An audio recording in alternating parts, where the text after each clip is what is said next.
Salut, c'est moi, Freya. Je n'ai pas eu une enfance normale. Mon père est mort quand j'étais jeune. Maman a vite eu plein de problèmes. Elle a perdu son travail, a commencé à ramener des groupes de personnes bruyantes à la maison, ou alors elle disparaissait pendant des semaines avec des hommes bizarres. Je restais seule ces jours-là. J'étais assise là, dans notre appartement froid, et j'attendais que maman revienne. Mais au lieu de maman, ce sont des gens des services sociaux qui venaient.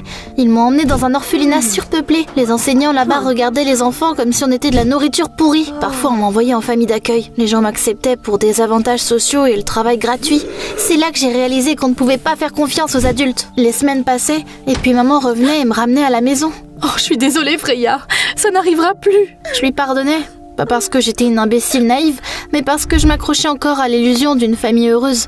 Mais ensuite, ça recommençait, encore et encore. Abonne-toi à la chaîne si tu veux que tous les enfants du monde soient heureux. Même quand j'étais plus grande, maman n'a pas arrêté de partir et de revenir. Un jour, elle est revenue après une autre semaine d'aventure. Freya, je crois que je suis enceinte. Quoi ? Et c'est qui le père ? Je me souviens pas, on s'est rencontrés à un concert. Je pense qu'il a dit que son nom était... Dan ou Mike ou... Oh, peu importe. Super, monsieur, peu importe, sonnait comme le titre d'un mauvais film. Mais malgré tout, j'ai serré maman dans mes bras. Et je lui ai dit qu'on s'en sortirait. 9 mois plus tard, elle a donné naissance à des jumeaux, Rosie et Ash. Presque dès le premier jour, la responsabilité de s'occuper d'eux m'est retombée dessus. Une adolescente de 16 ans. Pendant que ma mère était allongée sur le canapé, je nourrissais mon frère et ma sœur. Je changeais leurs couches, je leur chantais des berceuses. J'ai dû abandonner l'école. Puis on a appris que notre maison délabrée allait être démolie. On nous a simplement donné la date à laquelle le bâtiment serait démoli. La situation était plus désastreuse que les couches des jumeaux.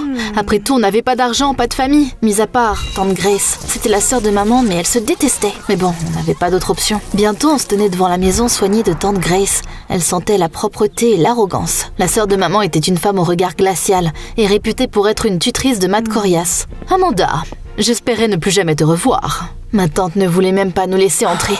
Mais maman est soudainement tombée à genoux, a fondu en larmes et l'a supplié de ne pas nous laisser dans la rue. Oh, je te jure que ça ne sera pas long. On partira dès que j'aurai trouvé un nouvel emploi. Ma tante nous a regardés avec dégoût, mais elle a quand même accepté de nous aider. Pas par pitié, mais pour humilier ma mère. On a emménagé avec tante Grace. Maman partait tous les matins à la recherche d'un travail. Pendant ce temps-là, je m'occupais des jumeaux et j'aidais ma tante à la maison. Mais elle ne faisait que se moquer de moi et de m'insulter. Pas mal pour une fille perdante. Un jour, elle m'a demandé d'aller faire du shopping avec elle. En vrai, elle voulait juste que je porte des choses pour elle. Dépêche-toi, Freya. Les voisins de tante Grace nous ont vus. Elles m'ont regardé comme si j'étais un sac poubelle avec des pieds. C'est un de ces gamins de la rue ? Non, c'est la fille de ma sœur inutile.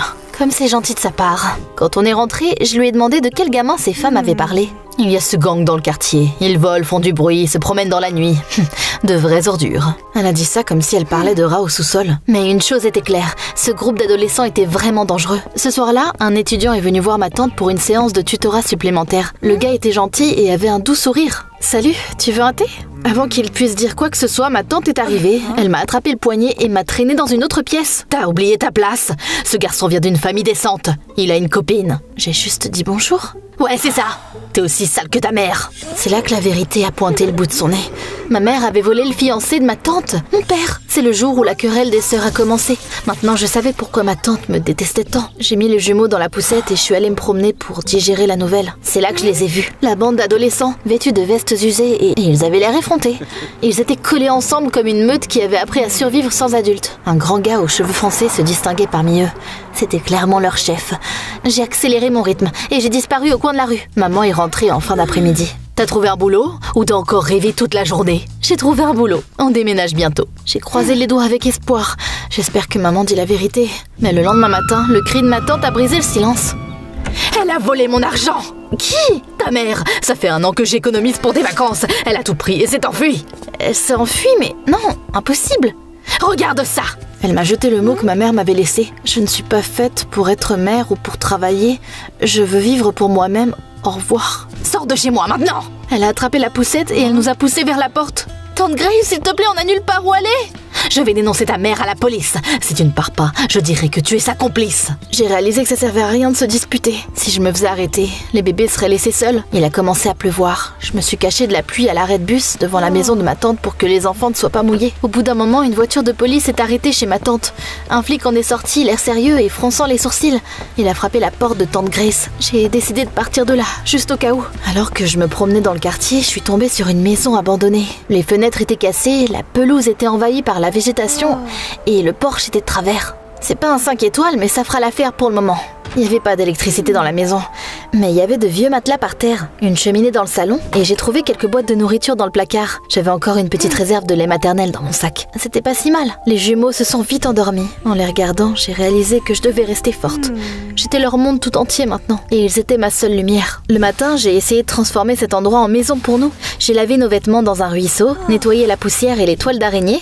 J'ai même trouvé des bougies. On avait besoin d'argent. J'ai décidé de trouver un emploi de femme de ménage dans un centre commercial. La propriétaire était une femme gentille aux yeux fatigués. Ce sont tes enfants ? Ce sont mon frère et ma sœur. Ma mère est très malade et je n'ai personne avec qui les laisser. Elle a soupiré de compréhension et elle m'a suggéré de laisser les jumeaux dans l'aire de jeu pendant que je travaillais. J'ai nettoyé les sols, nettoyé les toilettes. Tout pour Rash et Rosie. Quand mon premier shift était terminé, j'ai pris les enfants et j'ai quitté le centre commercial. Mais j'ai vu ce flic à l'entrée. Il parlait aux passants et leur montrait une photo de ma mère. Il semblait que la police la cherchait déjà. J'ai baissé les yeux pour ne pas attirer l'attention et je suis passée devant lui. On est retourné dans notre maison confortable abandonnée. Mais ces adolescents que j'avais déjà vus étaient déjà là. Mon cœur s'est serré. Qu'est-ce que vous faites ici ? C'est notre territoire, compris ? On a trouvé cette maison en premier. On pouvait sentir la tension. Mon instinct me disait de courir, mais mon esprit me rappelait que je n'avais nulle part où aller. J'ai donc rassemblé tout mon courage. Faisons un marché. Je vais nettoyer, cuisiner et faire la lessive, et vous nous laissez rester. Une femme de ménage gratuite ? Ça a l'air pas mal. C'est comme ça que j'ai commencé à vivre avec la bande de Tony. C'était le nom de leur chef. Je ne volais pas, contrairement à eux. Je travaillais au centre commercial le matin et à la maison le soir. Très vite, je suis devenue une sorte de maman pour ces gars-là. Et pour être honnête, c'était agaçant. Ils laissaient leurs affaires traîner, ne lavaient pas la vaisselle et ignoraient la douche. Ça suffit, c'est une poubelle apocalyptique. Vous vivez comme des rats dans une décharge. Tony a défendu sa meute. N'oublie pas que c'est toi qui es venue nous voir, Freya. Soit tu t'habitues à notre monde, soit tu te casses. D'accord, je me casse alors. J'ai pris les jumeaux et je suis sortie toute fière. Mais j'ai encore remarqué ce flic. J'ai eu des frissons dans le dos. Je ne pouvais pas partir. Au moins, on avait un abri. Si on se retrouvait dans la rue, la police nous trouverait rapidement. Ils m'enlèveraient Ash et Rosie. J'ai ravalé ma fierté et je suis retournée à l'intérieur. Je savais que tu reviendrais. T'es comme nous, tu ne fais plus confiance aux adultes non plus. Bien, il avait raison. Le lendemain soir, Tony est rentré à la maison avec un bras blessé. Assieds-toi, je vais t'aider. Laisse tomber, je vais bien. S'il t'arrive quelque chose, qui sera le chef de la meute ? Il a souri faiblement et il m'a laissé m'occuper de lui. Il t'est arrivé quoi ? J'ai volé quelque chose dans le magasin au coin de la rue et je me suis blessée en sautant par-dessus la clôture. Tony, il est clair que t'es le leader, non pas parce que t'es le plus fort, mais parce que t'es intelligent. Tu veux continuer à voler toute ta vie ? J'ai pas beaucoup d'autres options. Il a dit qu'il avait grandi dans un orphelinat, que chaque nouvelle famille d'accueil était pire que la précédente. Ils m'ont tous renvoyé comme on retourne un yaourt pourri au magasin. J'ai décidé que je pouvais m'occuper de moi-même. Et puis des gars comme moi ont commencé à me rejoindre. Je comprends, mais il y a d'autres options. Obtenir un emploi légal. Essaie, ne serait-ce que pendant une semaine. Il m'a longtemps regardé, comme s'il pesait le pour et le contre, puis il a soupiré. D'accord, une semaine. Personne n'a contesté la décision du chef. J'ai fait en sorte que le gang obtienne des emplois en tant que nettoyeur au centre commercial avec moi. Au début, ils étaient contents, comme des enfants dans un supermarché sans appareil photo. Oh, y a tellement de trucs qu'on pourrait voler ici! Mais Tony les a vite remis à leur place. N'y pense même pas, Gary. On a accepté d'essayer, honnêtement. Ensuite, j'ai mis des affiches dans la rue et on a eu plus d'offres d'emploi. Les gars et moi avons nettoyé les maisons des autres. J'avais pas prévu ça, mais on est devenu une véritable équipe de nettoyage. On a beaucoup travaillé et on a réussi à économiser de l'argent. Les gars se sont transformés. Ils ont acheté des vêtements simples et ils ont commencé à prendre des douches tous les jours. On a appelé un électricien et quand les lumières se sont allumées dans notre maison, on s'est tous figés comme si on venait de voir un tour de magie. Notre maison a commencé à changer. Et nous aussi. On dînait ensemble, on prenait soin les uns des autres et on se traitait comme une vraie famille. Un jour, j'ai décidé de tailler la pelouse et de planter des fleurs. Si la maison commence à être trop belle, on va se faire remarquer. C'est pas une bonne idée d'attirer l'attention. Pour la première fois de ma vie, j'ai une vraie maison. Je veux qu'elle soit cosy. Tony a soupiré, mais il ne m'a pas arrêté. Tout allait bien. Jusqu'à ce qu'on frappe à notre porte. J'ai vu ce que vous avez fait à la maison et je voulais saluer mes nouveaux voisins. Attends une minute. Je te reconnais, t'es le chef de cette bande ? Madame, on ne dérange plus personne. Vous êtes une meute de rats errants. Une tâche sur notre quartier modèle. Je veillerai à ce que vous restiez loin des gens normaux. Quelques heures plus tard, ma tante avait rassemblé une foule de femmes au foyer en colère devant notre maison. Elle criait qu'elles avaient appelé les services sociaux. Demain, vous serez renvoyés à votre place. Qu'est-ce qu'on va faire ? On pourrait s'échapper avant l'arrivée des services sociaux. Ou jeter des œufs pourris sur ces sorcières. C'est ma faute s'ils ont remarqué notre maison. Mais je les laisserai pas nous chasser d'ici. C'est quoi le plan ? On va monter un spectacle qui s'appellera « La famille américaine parfaite ». J'ai suggéré à Tony et moi de faire semblant d'être un couple d'adultes et d'agir comme si les jumeaux étaient nos enfants. Nos amis se sont cachés et on a fait croire aux travailleurs sociaux qu'on était une famille ordinaire. Genre, bonjour, on est mignons, on paye nos impôts. Ça avait l'air fou, mais ça valait le coup d'essayer. Le lendemain, la bande s'est cachée dans le grenier. J'ai mis des lunettes et une robe ennuyeuse. Tony s'est collé une fausse moustache. Franchement, c'était plutôt convaincant. On ne s'attendait pas à ce que les gens des services sociaux se présentent avec ce flic et qu'il y aurait une foule de femmes au foyer en colère dehors. Bonjour, je suis l'agent Monroe. On a reçu une plainte au sujet d'une bande d'enfants des rues qui se cache ici. Est-ce vrai? Qu'est-ce que c'est que ces bêtises? Nous sommes juste une famille ordinaire, n'est-ce pas, chaton? Ouais, c'est ça. Vous voulez du thé? Les adultes aiment ce genre de choses, n'est-ce pas? Tony! À ce moment-là, sa moustache a commencé à partir. Heureusement, personne ne l'a remarqué. Les assistants sociaux ont regardé autour d'eux. C'est une maison très bien entretenue. Les enfants sont clairement entre de bonnes mains. Tout allait relativement bien, jusqu'à ce que ma tante fasse irruption dans la maison, impatiente. Oh, qu'est-ce qui vous prend si longtemps? Arrêtez-les! Ses yeux m'ont transpercé comme des griffes. Elle a tout de suite compris. Ce ne sont que des adolescents déguisés. Freya et les bébés sont les enfants de ma sœur. Je les ai mis dehors. J'ai senti un frisson dans le dos. Mon cœur battait dans ma poitrine. Puis j'ai réalisé que j'étais fatiguée de rester sans rien dire. Ça suffit. On n'est pas des rats ou des bons à rien. Tout ce qu'on est, c'est des enfants qui ont arrêté de faire confiance aux adultes. Mais on veut vivre. On prend soin les uns des autres et on a un plan. On se débrouille très bien. Il y a eu un silence retentissant pendant plusieurs minutes. Puis le flic s'est lentement retourné et il a regardé ma tante. Donc vous saviez que des membres mineurs de votre famille n'avaient nulle part où aller et vous les avez virés quand même? S'il y a quelqu'un qui devrait se faire arrêter ici, c'est vous. Ma tante est devenue pâle et a pincé les lèvres et les travailleurs sociaux ont échangé un regard. On avait déjà compris qu'il n'y avait pas d'adultes ici. Dites aux autres enfants de sortir. On ne vous fera pas de mal. Tony a donné l'ordre et sa meute est descendue du grenier. On peut suggérer un compromis. Cette maison sera transformée en centre de soutien pour les adolescents sans parents. Vous resterez ici, mais sous notre supervision. On pourra vous fournir de la nourriture, de l'électricité et la possibilité de faire des études. Tout le monde a regardé Tony. Il s'est gratté la tête puis il a hoché. Eh bien, ça ne pourra pas faire de mal. On accepte. Quand les assistants sociaux ont informé les ménagères de leur décision, elles ont commencé à glousser comme des oies offensées.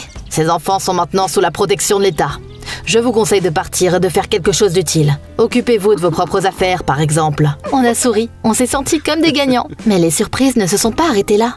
Freya, donc ta mère est Amanda Johnson. Oui. Je la recherche depuis plus d'1 an. Quand ta tante a signalé le vol, j'ai tout de suite reconnu Amanda. Vous la cherchiez avant même qu'elle ne vole l'argent? C'est ça. On s'est rencontrés à un concert et puis elle a juste disparu. Il a regardé les jumeaux et son visage sévère était rempli de tendresse. Je pense que ce sont mes enfants. Ils seront probablement mieux avec toi. Je ne veux pas les séparer de leur sœur aînée.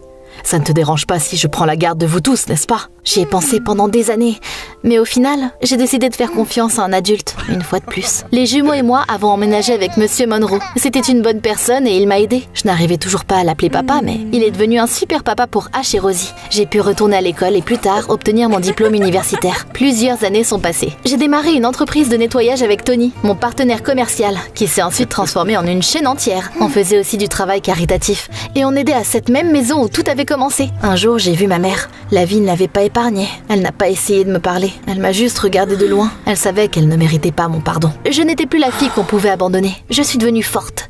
Et je suis devenue une gagnante. Et ce n'était que le début de mon succès.